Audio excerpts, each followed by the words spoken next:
Welcome back all of you. Taiwan ഇത് നമ്മുടെ calcium homeostasis and drugs for osteoporosis or bone mineral homeostasis video സീരീസിലെ നമ്മുടെ രണ്ടാമത്തെ video ആണ്. So second video. ആദ്യത്തെ വീഡിയോയിൽ നമ്മൾ ഡിസ്കസ് ചെയ്തത് കാൽഷ്യം ആണ്. Calcium we discussed already. So രണ്ട് മരുന്നുകൾ കാൽഷ്യം ആൻഡ് വൈറ്റമിൻ ഡി ഇത് രണ്ടുമാണ് ഓസ്റ്റിയോപോറോസിസ് പ്രശ്നങ്ങളിൽ രണ്ടും കൊടുക്കുന്ന മരുന്ന്.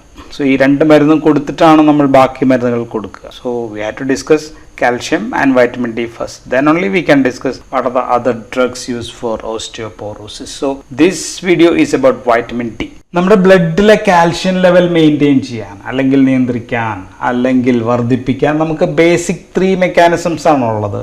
അതിൽ one is to increase the GI absorption വർദ്ധിപ്പിക്കുക, gastro intestinal absorption of calcium വർദ്ധിപ്പിക്കുക. അപ്പോൾ ഇത് സ്റ്റൊമക്ക് ആണെങ്കിൽ ഇൻഡസ്റ്റൈനിൽ നിന്ന് കാൽഷ്യത്തിന്റെ എമൗണ്ട് ഓഫ് കാൽഷ്യം അബ്സോർബ്ഡ് നമുക്ക് വർദ്ധിപ്പിച്ചാൽ മതി. അപ്പോൾ ബ്ലഡിനകത്ത് കൂടുതൽ കാൽഷ്യം വരും. രണ്ടാമത്തെ നേരെ ഓപ്പോസിറ്റ് ചെയ്യുക, യൂറിനിലൂടെ കാൽഷ്യം പോകുന്നുണ്ടെങ്കിൽ ജസ്റ്റ് അതിനെ തടയുക. Increase the reabsorption from the renal tubules or the നെഫ്രോണിൽ നിന്ന് കാൽഷ്യം കൂടുതലായിട്ട് റീഅബ്സോർബ് ചെയ്യുമ്പോൾ അപ്പോഴും പ്ലാസ്മയിൽ കാൽഷ്യം ലെവൽ വർദ്ധിപ്പിക്കും. മൂന്നാമത്തെ നമുക്ക് ചെയ്യാനുള്ളത്, ഇത് ബ്ലഡ് പ്ലാസ്മയാണെന്ന് വിചാരിക്കുകയാണെങ്കിൽ ഫ്രം ദ ബോൺ, എല്ലുകളിൽ നിന്ന് നമ്മൾ പറഞ്ഞു, എല്ലുകളിൽ നിന്ന് യൂഷ്വലി കാൽഷ്യം എല്ലുകളിൽ നിന്ന് പുറത്തേക്ക് എടുക്കുന്നുണ്ട്. അതിന് നമ്മൾ ബോൺ റിസോർപ്ഷൻ എന്നാണ് പറയുക, resorption of bone and deposition or building up of bone. ഈ രണ്ടും ബോൺ മിനറലൈസേഷൻ, ഇത് രണ്ടും തുല്യ അളവിലാണ്, ഈക്വൽ എമൗണ്ടിലാണ് സാധാരണ ഡെയിലി നടക്കുക. അപ്പോൾ അത് കുറച്ച് റിസോർപ്ഷൻ കൂട്ടി കഴിഞ്ഞ് കഴിഞ്ഞാൽ പ്ലാസ്മയിൽ കാൽഷ്യം ലെവൽ നമുക്ക്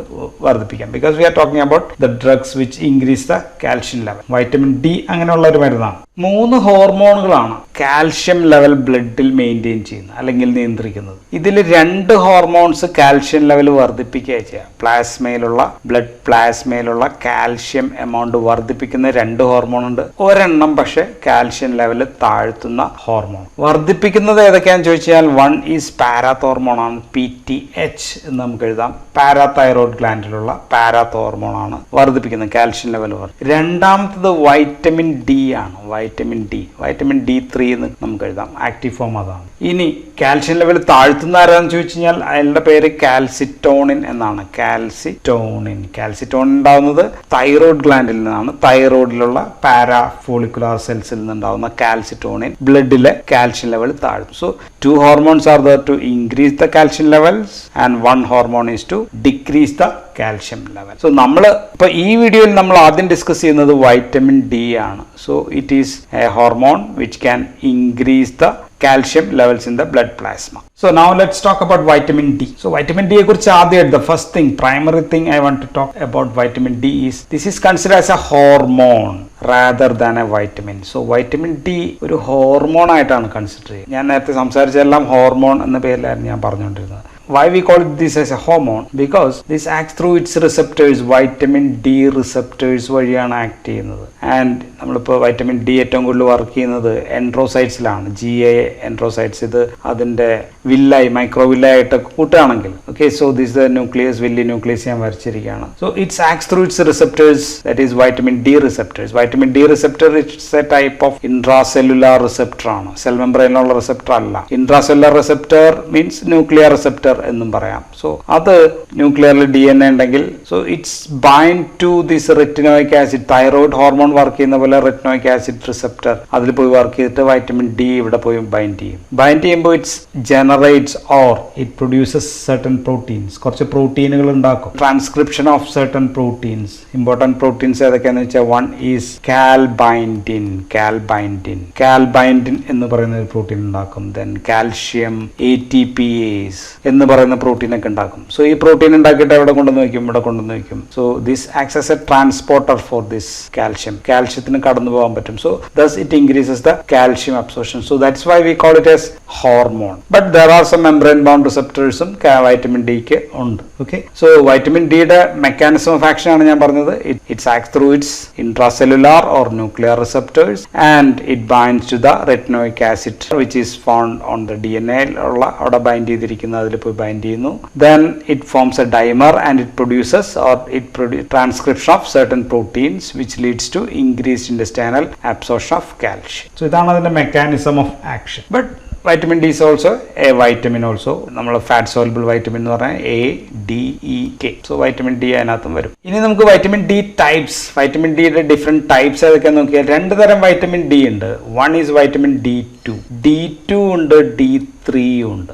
ഈ D2ന്റെ വേറെ പേര് എർഗോ കാൽസിഫറോൾ എന്നാണ്. Ergo calciferol. ആൻഡ് D3 നമ്മൾ വിളിക്കുന്നത് കോളി കാൽസിഫറോൾ എന്നാണ്. കോളി കാൽസിഫെറോൾ. എന്താണ് തമ്മിലുള്ള വ്യത്യാസം വെച്ചാൽ എർഗോ കാൽസിഫെറോൾ എന്ന് പറയുന്നത് ഫംഗൈ അല്ലെങ്കിൽ ചെടികൾ, പ്ലാന്റ്സ്, അതിൽ നിന്നൊക്കെ നമുക്ക് പുറമേ നിന്ന് കിട്ടുന്നതാണ് നമുക്ക് വൈറ്റമിൻ D2 എന്ന് പറയുന്നത്. അപ്പൊ ഇത് ഭക്ഷണത്തിൽ നിന്ന് നമുക്ക് കിട്ടുന്ന വൈറ്റമിൻ ഡി ആണ്. വൈൽ ദിസ് കോളിക്കാൽസിഫെറോൾ എന്ന് പറയുന്നത് മാമൽസിലൊക്കെ, നമ്മുടെ മനുഷ്യരിലും മൃഗങ്ങളിലൊക്കെ ഉണ്ടാക്കുന്ന വൈറ്റമിൻ D3 ആണ്. സോ ഈ D3 ആണ് അപ്പൊ മനുഷ്യന് കൂടുതൽ നല്ലത് ഇതാണ്. എങ്കിലും നമുക്ക് രണ്ടും നമുക്ക് ഉപയോഗിക്കാം. D2 is also been use therapeutically. നമുക്ക് D2 ഉപയോഗിക്കാം, D3 ഉപയോഗിക്കാം. But D3 will be more potent ആയിരിക്കും, മോർ ലോങ്ങർ ആക്ടിങ് ആയിരിക്കും, കൂടുതൽ നേരം പ്രവർത്തനം ഒക്കെ D3 ആയിരിക്കുമല്ലോ. So we prefer more D3 but we can also use D2. ഇതാണ് തമ്മിലുള്ള വ്യത്യാസം. ഇനി നമുക്ക് വൈറ്റമിൻ ഡി എങ്ങനെയാണ് നമ്മുടെ ശരീരത്തിൽ, മനുഷ്യ ശരീരത്തിൽ എങ്ങനെയാണ് ഉണ്ടാകുന്നത് നോക്കി കഴിഞ്ഞാൽ synthesis starts from the skin.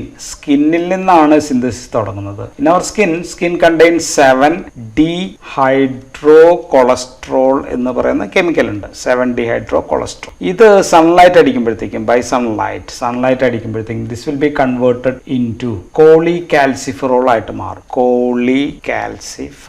കോളികാൽസിഫെറോൾ ആയിട്ട് മാറും. And so this 7-dehydrocholesterol is the pro-hormone ആണ്. and this is vitamin D3. ഇതാണ് vitamin D3. but this vitamin D3 is not active form അല്ല.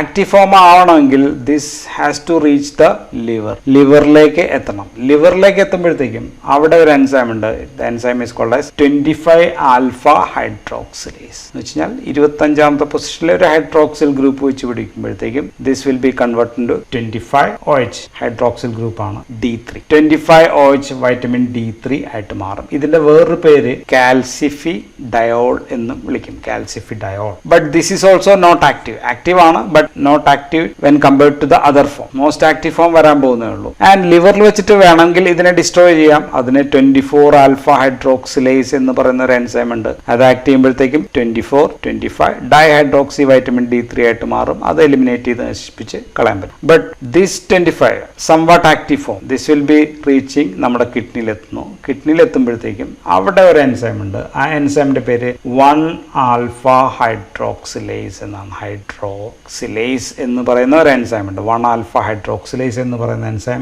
Will be converting this 25 hydroxy D3 to 1-25 hydroxy dihydroxy D3 vitamin D3 ആക്കി മാറ്റും. And this is the most active form and this is called as calcitriol. ഇതിനാണ് നമ്മൾ കാൽസിട്രയോൾ. So vitamin D3 സ്കിന്നിൽ, vitamin ഡിയുടെ synthesis സ്കിന്നിൽ നിന്ന് തുടങ്ങുന്നു, ലിവറിൽ വെച്ചിട്ട് സംവാട്ട് ആക്റ്റീവ് ആവുന്നു, ദെൻ കിഡ്നിയിൽ വെച്ചിട്ടാണ് ഇതിന്റെ ഫൈനൽ ആക്ടിവേഷൻ സ്റ്റെപ്പ് ഉണ്ടാവുന്നു. സോ ഈ സ്റ്റെപ്പിനൊക്കെ നമുക്ക് പാരാത്തോർമോൺ എന്ന് പറയുന്ന ഹോർമോണിന്റെ ആവശ്യമുണ്ട്. അത് നമ്മൾ അടുത്ത വീഡിയോയിൽ നമുക്ക് കാണാം. And this vitamin D3, this calcitriol is 1000 times more potent than this one. ഇതിനേക്കാൾ 1000 times more potent ആണ്. So this is the most active form of vitamin D3.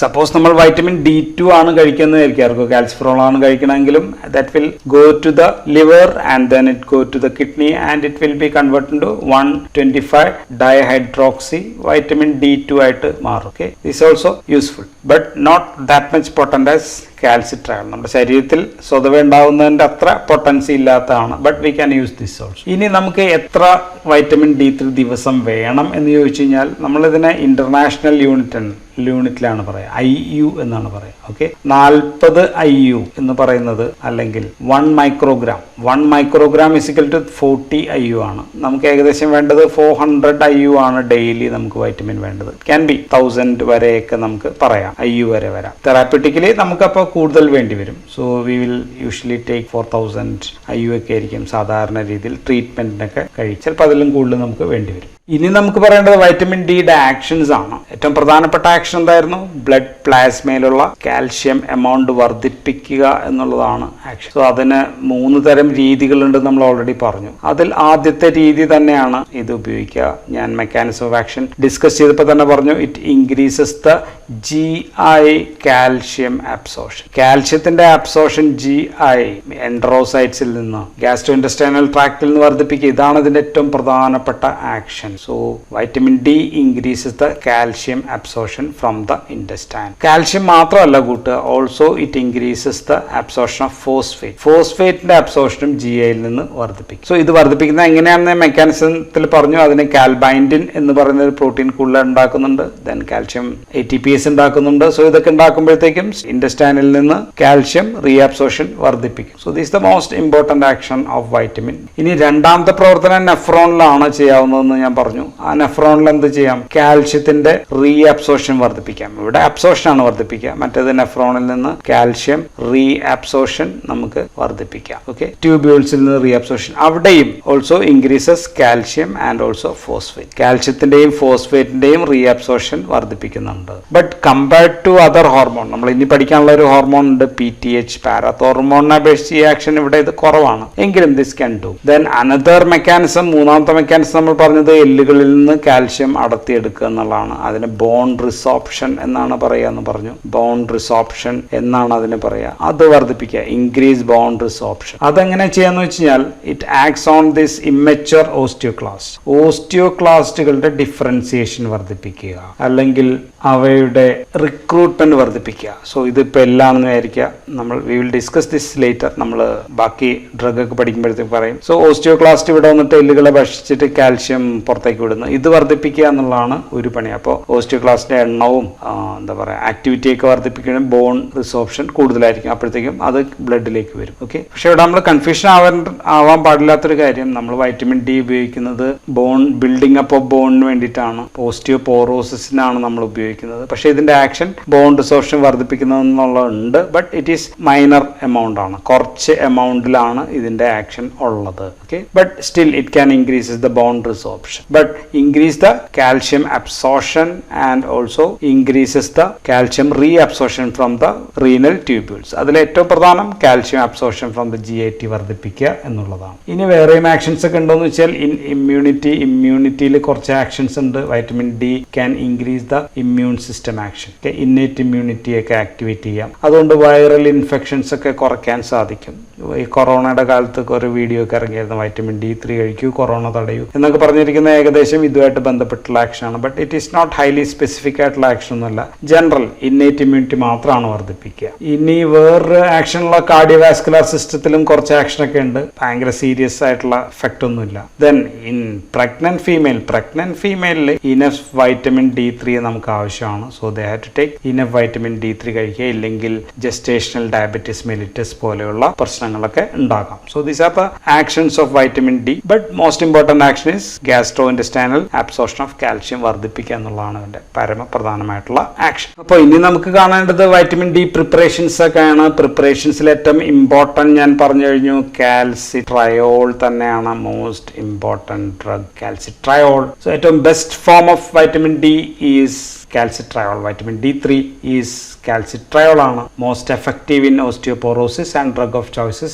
in osteoporosis. So because this can act on the vitamin D receptors, ഏറ്റവും best ആയിട്ട് vitamin D റിസെപ്റ്ററിൽ bind ചെയ്യുന്നതും act ചെയ്യുന്നതും കാൽസിട്രയോൾ ആണ്. ഇനി നമുക്ക് റിക്കറ്റ്സിന് നമുക്ക് ഇത് ഉപയോഗിക്കാം. റിക്കറ്റ്സ് എന്താണെന്ന് ഞാൻ ലാസ്റ്റ് പറയാം. ദെൻ ന്യൂട്രീഷണൽ ഡെഫിഷ്യൻസി, ഭക്ഷണത്തിൽ നിന്ന് നമുക്ക് വൈറ്റമിൻ കിട്ടുന്നില്ലെങ്കിൽ, അല്ലെങ്കിൽ മറ്റ് രീതികളിൽ വെയിലത്തൊന്നും പോകാത്തതുകൊണ്ട് നമുക്ക് വൈറ്റമിൻ ഡി കിട്ടുന്നില്ലെങ്കിൽ വി ക്യാൻ യൂസ് കാൽസിട്രയോൾ കൊടുക്കാം. മറ്റൊരു പ്രധാനപ്പെട്ട യൂസ് ഇൻ ഹൈപ്പോ പാരാതൈറോയിഡിസം. പാരാതൈറോയിഡിന്റെ അളവ് കുറഞ്ഞു കഴിഞ്ഞു കഴിഞ്ഞാൽ we can give vitamin D3 or calcitriol. Why we give calcitriol in hypoparathyroidism എന്ന് വെച്ച് കഴിഞ്ഞാൽ കിഡ്നിയിൽ വെച്ചിട്ടാണ്. നമ്മൾ ഓൾറെഡി പറഞ്ഞു വൈറ്റമിൻ D3 ഈസ് ആക്റ്റീവ് ആകുന്നത് കിഡ്നിയിൽ വെച്ചിട്ടാണെന്ന് നമ്മൾ പറഞ്ഞു. അതിനൊരു എൻസൈം വേണം, 1-alpha hydroxylase എന്ന് പറയുന്ന ഒരു എൻസൈം വേണം. ഈ 1-alpha hydroxylase ഉണ്ടാക്കുന്നത് it is by the action of parathormone. ഇത് ഞാൻ അവിടെ ജസ്റ്റ് എന്ന് പറഞ്ഞു. പാരാതോർമോൺ എന്ന് പറയുന്ന ഹോർമോൺ ആക്ട് ചെയ്തിട്ടാണ് കിഡ്നിയിൽ 1-alpha hydroxylase ഉണ്ടാകുന്നത്. 1-alpha hydroxylase ഉണ്ടെങ്കിൽ മാത്രമാണ് 25 hydroxy vitamin D3 will become 125 dihydroxy vitamin D3 ആയിട്ട് മാറ്റും. മോസ്റ്റ് ആക്റ്റീവ് ഫോം ആവുന്നത് because of this action of 1-alpha. 1-alpha ഉണ്ടാവണമെങ്കിൽ പാരാതോർമോൺ വേണം. ഹൈപ്പോ പാരാതൈറോയിഡിസത്തിൽ 1-alpha ഇല്ല. 1-alpha ഇല്ലെങ്കിൽ നമുക്ക് എന്ത് ചെയ്യാം, ഫുൾ ആക്റ്റീവ് ആയിട്ടുള്ള 125 ഡൈഹൈഡ്രോക്സി കാൽസിട്രയോൾ നമുക്ക് കൊടുക്കാം. അപ്പോൾ നമുക്ക് ഇത് ഇല്ലെങ്കിലും നമുക്കത് അഡ്ജസ്റ്റ് ചെയ്യാൻ പറ്റും. We are not dependent on this action of പാരാതോർമോണിന്റെ ആക്ഷൻ നമ്മൾ ഡിപ്പെൻഡ് ചെയ്യാതെ തന്നെ നമുക്ക് ആക്റ്റീവ് ആയിട്ടുള്ള വൈറ്റമിൻ D3 നമുക്ക് കിട്ടും. So in hypoparathyroidism we can give calcitriol. ഇനി അടുത്ത ആക്ഷൻ ഇൻ CKD ആണ്. CKD എന്ന് വെച്ചാൽ ക്രോണിക് കിഡ്നി ഡിസീസസ്, കിഡ്നി തകരാറിലാവുന്ന condition, EDR, end stage renal failure, അങ്ങനെയൊക്കെയുള്ള എല്ലാ കിഡ്നി തകരാറിലാവുന്ന എല്ലാ കേസുകളിലും വി ക്യാൻ ഗിവ് കാൽസിട്രയോൾ കൊടുക്കാം. എന്തുകൊണ്ടാണ്? കിഡ്നിയിൽ വെച്ചിട്ടാണ് 1-ആൽഫ ഉണ്ടാവുന്നത്. 1-ആൽഫ ഹൈഡ്രോക്സിലേസ് ആക്ഷൻ വഴി വൈറ്റമിൻ D3 ആക്റ്റീവ് ആവുന്നത്. കിഡ്നി കംപ്ലൈന്റ് ഉള്ള ആൾക്കാരിൽ ഇത് ഉണ്ടാവില്ല. So we have to give. So this a must. Kidney രോഗികളിലെ vitamin D3 is a must ആയിട്ട് കൊടുക്കേണ്ടതാണ്. ദെൻ ലിവർ രോഗികളിലും നമുക്ക് വൈറ്റമിൻ D3 കൊടുക്കണം. കാരണം ലിവറിൽ വെച്ചിട്ടാണ് സെക്കൻഡ് സ്റ്റെപ്പ് ഓഫ് ആക്ടിവേഷൻ നടക്കുന്നത്. So in kidney diseases and in liver diseases we have to give vitamin D3 നമ്മൾ കൊടുക്കണം. ദെൻ സിമിലർലി കാൽസിട്രയോൾ പോലെ തന്നെ നമുക്ക് എർഗോ കാൽസിഫറോൾ ഉപയോഗിക്കാം. ദാറ്റ് മീൻസ് D2 ഫോമും നമുക്ക് ഉപയോഗിക്കാം. പക്ഷെ അത്ര ആക്റ്റീവ് അല്ലെന്ന് മാത്രമേ ഉള്ളൂ. അവൈലബിൾ ആയിട്ടുള്ള 25,000 IU to 50,000 IU ആയിട്ടുള്ള ക്യാപ്സ്യൂൾ, 50,000 IU ആയിട്ടുള്ള ക്യാപ്സ്യൂൾ വൈറ്റമിൻ D2 നമുക്ക് അവൈലബിൾ ആണ്. ദെൻ പിന്നെ ഒരു ഉപയോഗം കാൽസിട്രയോൾ അല്ലെങ്കിൽ വൈറ്റമിൻ D നമുക്ക് ഉപയോഗിക്കാവുന്നതാണ് ഫാങ്കോണി സിൻഡ്രോമിന് ഉപയോഗിക്കാം. ഫാങ്കോണി സിൻഡ്രോം എന്ന് പറയുന്ന ഒരു സിൻഡ്രോമാണ്. സോ ഗ്ലൂക്കോസ് അല്ലെങ്കിൽ bicarbonate, phosphate, uric acid, potassium, ഇതെല്ലാം കൂടുതലായിട്ടും യൂറിനിലൂടെ അമിതമായിട്ട് എക്സ്ക്രീറ്റ് ചെയ്യുന്ന ഒരു പ്രശ്നമാണ് ഫാങ്കോണി സിൻഡ്രോം. സോ ആ സമയത്ത് ഫോസ്ഫേറ്റിനെ നമുക്ക് റീഅബ്സോർബ് ചെയ്യാനായിട്ട് നമുക്ക് ഉപയോഗിക്കാവുന്നതാണ് കാൽസിട്രയോൾ ഓർ വൈറ്റമിൻ D നമുക്ക് ഉപയോഗിക്കാം. ഇനി സിമിലർ 2 മരുന്നുകൾ കൂടിയുണ്ട്. One is doxercalciferol. Doxercalciferol എന്ന് പറയുന്നത് 1-ആൽഫ ഹൈഡ്രോക്സി D2 ആണ്. പ്രത്യേകം ശ്രദ്ധിക്കുക, D2 ആണ്. ഇതിന് ലിവറിലെ ആക്ടിവേഷൻ മാത്രം മതി. Only need activation liver, no need കിഡ്നിയിലുള്ള ആക്ടിവേഷൻ ആവശ്യമില്ല. അപ്പോൾ നമുക്ക് എവിടെ ഉപയോഗിക്കാം? ഹൈപ്പോപാരാതൈറോയിഡിസത്തിൽ ഉപയോഗിക്കാം, കിഡ്നി ഡിസീസസിൽ നമുക്ക് ഉപയോഗിക്കാം. ലിവർ ഡിസീസസ് ഇല്ലാത്ത ആൾക്കാർക്ക് നമുക്ക് ഇത് ഉപയോഗിക്കാം. രണ്ടാമത്തെ ഒരു മരുന്ന് ആൽഫ കാൽസിഡയോൾ ആണ്. ആൽഫ കാൽസിഡയോൾ ഇത് സെയിം തന്നെയാണ്. 1-ആൽഫ ഹൈഡ്രോക്സി ഒക്കെ ഉണ്ട്, പക്ഷെ D3 ആണ്. ഇത് D3 വൈറ്റമിൻ ആണ്, സിമിലർ ടു D2. ഇതേ പർപ്പസിന് തന്നെ നമുക്ക് ഉപയോഗിക്കാവുന്ന ഡ്രഗ് ആണ്. സോ കാൽസിട്രയോളിന് പകരം നമുക്ക് ഉപയോഗിക്കണമെങ്കിൽ ഡോക്സർ കാൽസിഫറോൾ നമുക്ക് ഉപയോഗിക്കാം, ആൽഫ കാൽസിഡയോൾ നമുക്ക് ഉപയോഗിക്കാം. Now let's see some analogs of vitamin D. Vitamin D അനലോഗുകൾ കാണാം. ആൻഡ് അത് ഞാൻ പറയുന്നത് രണ്ടും ഓസ്റ്റിയോപോറോസിസിന് ഉപയോഗിക്കുന്ന മരുന്നുകളല്ല. ദേ ആർ യൂസ് ടോപ്പിക്കലി സ്കിന്നിൽ പുരട്ടാനുള്ള മരുന്നാണ്. എന്തിനാണെന്ന് നമ്മൾ പറയാം. ഡ്രഗിന്റെ പേര് ഞാൻ ആദ്യം എഴുതാം. വൺ ഈസ് കാൽസിപ്പോട്രൈൻ എന്ന് പറയുന്നുണ്ട്. ദെൻ കാൽസിപ്പോട്രയോൾ. ഇത് രണ്ടും ഉപയോഗിക്കുന്നത് സോറിയാസിസിനാണ്. ഇതിന് ആന്റി ഇൻഫ്ലമേറ്ററി പ്രോപ്പർട്ടി ഉള്ള ഡ്രഗുകളാണ്. സ്കിന്നിൽ നമ്മൾ 1% ടോപ്പിക്കലി സ്കിന്നിൽ അപ്ലൈ ചെയ്യുന്ന മരുന്നുകളാണ്. സോറിയാസ് ഒരു ഇൻഫ്ലമേറ്ററി സ്കിൻ ഡിസോർഡർ ആണ്. സോ ഇൻഫ്ലമേറ്ററി സ്കിൻ ഡിസോർഡറിൽ നമ്മൾ വൈറ്റമിൻ D അനലോഗ്സ് ആണ് നമ്മൾ ഉപയോഗിക്കുക. വൈറ്റമിൻ D അല്ല, analogs of vitamin D which has no action. Vitamin ഡിയുടെ ആക്ഷൻ ഇല്ലാത്ത ആന്റി ഇൻഫ്ലമേറ്ററി ആക്ഷൻ ഉള്ള 2 ഡ്രഗുകളാണ് കാൽസിപ്പോട്രൈൻ ആൻഡ് കാൽസിപ്പോട്രയോൾ. ഇനി there are some other drugs. വേറെ ചില മരുന്നുകളുണ്ട്. One is paricalcitol. Another one is maxacalcitol. പാരികാൽസിറ്റോളും മോക്സാകാൽസിറ്റോളും ഉപയോഗിക്കുന്നത് നമ്മൾ ഹൈപ്പർ പാരാതൈറോയിഡിസത്തിനാണ്. ഹൈപ്പർ പാരാതൈറോയിഡിസം ഇൻ CKD എന്താണെന്ന് ഞാൻ പറഞ്ഞു, ക്രോണിക് കിഡ്നി ഡിസോർഡേഴ്സിലാണ് ഉപയോഗിക്കുന്നത്. സോ ഇത് കൊടുക്കുന്നത് എന്താണെന്ന് വെച്ച് കഴിഞ്ഞാൽ, നമുക്കറിയാം, ഞാൻ മൊത്തം പറഞ്ഞിട്ടില്ല പാരാതോർമോൺ പഠിപ്പിക്കാത്തതുകൊണ്ട്. എനിവേ, പാരാതോർമോൺ വരുമ്പോഴാണ് വൈറ്റമിൻ D3 ഉണ്ടാവുന്നത് നമ്മൾ പറഞ്ഞു. വൈറ്റമിൻ D3 ആക്റ്റീവ് ഫോം ആവുന്നത് പാരാതോർമോൺ വഴിയാണ്. സോ വൈറ്റമിൻ D3 ഉണ്ടാവുമ്പോൾ എന്താ ചെയ്യുക? പാരാതോർമോണിന്റെ അടുത്ത് ഇനി മതി അല്ലെ, നെഗറ്റീവ് ഫീഡ്ബാക്ക് സിഗ്നലിംഗ് കൊടുക്കുകയാണ്. അപ്പോൾ ഹൈപ്പർ പാരാതൈറോയിഡിസത്തിൽ നമുക്ക് വേണ്ടത് പാരാതോർമോണിന്റെ ആക്ഷൻസ് കുറയ്ക്കുക, അത് കുറച്ച് സെക്രീഷൻ മതി. So we give this paricalcitol and also maxacalcitol. So these drugs produces negative feedback mechanism. So these are analogues of vitamin D. Vitamin ഡിയുടെ ആക്ഷൻസ് ഇല്ലാത്ത വൈറ്റമിൻ ഡിയുടെ actions analogue negative feedback mechanism മാത്രം കൊടുക്കുന്നതുകൊണ്ട് PTH secretion in CKD അങ്ങനെയുള്ള പേഷ്യൻസിൽ PTH secretion കുറയും. So we can reduce the hyper activity of parathormone. പാരാതോർമോണിൻ്റെ activity കുറയ്ക്കാൻ നെഗറ്റീവ് ഫീഡ്ബാക്ക് മെക്കാനിസം വഴി വൈറ്റമിൻ ഡി അനലോഗ്സ് ഉപയോഗിക്കുകയാണെങ്കിൽ ആ 2 മരുന്നുകളാണ് നമ്മൾ പറഞ്ഞത്, പാരി കാൽസിറ്റോൾ ആൻഡ് ഓൾസോ മോക്സ കാൽസിറ്റോൾ. ഇനി നമുക്ക് 2 കാര്യങ്ങൾ കൂടി പറഞ്ഞു കഴിഞ്ഞാൽ വൈറ്റമിൻ ഡിയെ കുറിച്ചുള്ള ഡിസ്കഷൻ നമുക്ക് നിർത്താം. One is about hypervitaminosis. Hypervitaminosis D, vitamin D എക്സസീവായിട്ട് കഴിച്ചു കഴിഞ്ഞാൽ ഉണ്ടാകുന്ന പ്രശ്നം, പിന്നെ വൈറ്റമിൻ ഡി കുറഞ്ഞാൽ ഉണ്ടാകുന്ന പ്രശ്നങ്ങളാണ്. So hypervitaminosis D means excess vitamin D കഴിക്കുന്നുണ്ടാകുന്ന പ്രശ്നം എന്തായിരിക്കും? ഹൈപ്പർ കാൽസ്യമി ആയിരിക്കും. കാൽസ്യം ലെവൽ കൂടും. Because vitamin D increases the calcium absorption. Calcium കൂടുമ്പോഴത്തേക്കും CNS ഇറിറ്റബിലിറ്റി ഉണ്ടാകും, ദെൻ കാർഡിയക് അരിത്മി ഉണ്ടാകാം, റെസ്പിറേറ്ററി പാരാലിസിസ്, ഇങ്ങനെയൊക്കെയുള്ള പ്രശ്നങ്ങൾ ഉണ്ടാകാം. സോ നമ്മൾ എന്ത് കൊടുക്കണം? Because vitamin D3 can increase the absorption of calcium. So any drug which can decrease the absorption of calcium, ഏതാണത്? കോർട്ടിക്കോസ്റ്റെറോയിഡ്സ്. കോർട്ടിക്കോസ്റ്റെറോയിഡ്സ് കൊടുത്തു കഴിഞ്ഞാൽ decreases the calcium absorption, increases the calcium elimination, എല്ലാം കാൽഷ്യത്തിന്റെ ശത്രുവാണ് കോർട്ടിക്കോസ്റ്റെറോയിഡ്. സോ ഇതാണ് നമ്മൾ കൊടുക്കുക. അപ്പോൾ നമുക്കൊരു സംശയം വരും, ഹൈപ്പർ കാൽസീമിയ വന്നു കഴിഞ്ഞാൽ നമ്മൾക്ക് ബിസ്ഫോസ്ഫോണേറ്റ് കൊടുത്തൂടെ? ബിസ്ഫോസ്ഫോണേറ്റ് നമ്മൾ ഡിസ്കസ് ചെയ്തിട്ടില്ല ഇതുവരെ, 2 വീഡിയോ കൂടി കഴിയുമ്പോൾ നമുക്ക് ഡിസ്കസ് ചെയ്യാനുള്ളതാണ്. പക്ഷെ അത് കൊടുക്കാൻ പാടില്ല. കാരണം എന്താ വെച്ചാൽ increased bone deposition. Calcium already hypercalcaemia ഉണ്ടെങ്കിൽ ബോൺ ഡെപ്പോസിഷൻ കൂടുതലായിരിക്കും, ബോണിൽ കാൽഷ്യം അടിഞ്ഞുകൂടും. ഇത് വീണ്ടും കൊണ്ടുവന്ന് ബോണിലേക്ക് കാൽഷ്യം അടിച്ചു കൂട്ടും. So that is not advisable, അതിന്റെ ആവശ്യമില്ല. സോ ഹൈപ്പർ വൈറ്റമിനോസ് ആണ് വൈറ്റമിൻ ഡിയുടെ ഒരു സൈഡ് എഫക്റ്റ്. ബാക്കി മൈൽഡ് സൈഡ് എഫക്റ്റ് ഒന്നും ഞാൻ പറയുന്നില്ല. ഇനി വൈറ്റമിൻ D3 കുറയുമ്പോൾ ഡെഫിഷ്യൻസി ഡിസീസസ്, ഡെഫിഷ്യൻസി വന്നു കഴിഞ്ഞാൽ ഉണ്ടാകുന്നത് എന്തൊക്കെയാണ്? ഒന്ന് ഏറ്റവും ഫേമസ് ആയിട്ടുള്ള റിക്കറ്റ്സ് ആണ്. റിക്കറ്റ്സ് ഓക്കെ, ആന്റി റാക്കൈറ്റിക് വൈറ്റമിൻ എന്ന് തന്നെയാണ് വൈറ്റമിൻ ഡി എന്ന് നമ്മൾ വിളിക്കുക. സോ റിക്കറ്റ്സ് എന്ന് വെച്ചാൽ കാൽഷ്യവും ഫോസ്ഫേറ്റും രണ്ടും ശരീരത്തിൽ കുറയുന്ന ഒരു അവസ്ഥയാണ്. അതുണ്ടാകുന്ന കുട്ടികളിലാണ്. വളരുന്ന പ്രായത്തിൽ ബോണിന്റെ അതിലുള്ള മിനറലൈസേഷൻ കുറയും. ഇപ്പോൾ ബോൺ, ഇപ്പോൾ കാല് നേരെ ഇരിക്കേണ്ടതിന് പകരം ചിലപ്പോൾ ഇങ്ങനെ വളഞ്ഞൊക്കെ ആയിരിക്കും ഇരിക്കുക. ബോൺ ഡിഫോർമാലിറ്റീസ് ഉണ്ടാകാം. സോ അപ്പോൾ അതുകൊണ്ട് നമ്മൾ വൈറ്റമിൻ ഡി ആണ് അവർക്ക് കൊടുക്കേണ്ടത്. അതുകൊണ്ടാണ് നമ്മൾ ആന്റി റിക്കറ്റ്സിക് വൈറ്റമിൻ, ആന്റി റാക്കൈറ്റിക് എന്നാണ് ഇതിനെ വിളിക്കുക, വൈറ്റമിൻ്റെ പേര് തന്നെ. ദെൻ രണ്ടാമത്തെ പ്രശ്നം ഓസ്റ്റിയോമലേഷ്യ ആണ്. ഓസ്റ്റിയോമലേഷ്യ സെയിം പ്രശ്നം തന്നെയാണ്, ബട്ട് ഇൻ അഡൽട്സ്. റിക്കറ്റ്സ് പിള്ളേരിലാണെങ്കിൽ ഇത് അഡൽട്സിലാണ് ഉണ്ടാകുന്നത്. മുതിർന്ന ആൾക്കാരിൽ വൈറ്റമിൻ ഡി, കാൽഷ്യം ഇതെല്ലാം കുറയുന്ന അവസ്ഥയാണ്. ഫോസ്ഫേറ്റ് എല്ലാം കുറയുന്ന അവസ്ഥയാണ്. അതുമൂലം ഉണ്ടാകുന്ന പ്രശ്നങ്ങൾക്ക് നമുക്ക് വൈറ്റമിൻ ഡി കൊടുക്കുക. സോ ഇതിന് രണ്ടിനും നമ്മൾ വൈറ്റമിൻ ഡി സപ്ലിമെന്റ് ചെയ്യണം, നമ്മൾ ഓൾറെഡി പറഞ്ഞു. So that's all about vitamin D. അപ്പോൾ ഇനി നമുക്ക് നെക്സ്റ്റ് വീഡിയോയിൽ നമുക്ക് പാരാതോർമോൺ ആണ് കാണേണ്ടത്. അപ്പോൾ അതിനു മുമ്പ് നമ്മൾ what are the drugs for osteoporosis അത് പറഞ്ഞിട്ട് നമ്മൾ പാരാതോർമോൺ വെച്ച് ഡിസ്കസ് തുടങ്ങും. So that's all. Thank you for watching.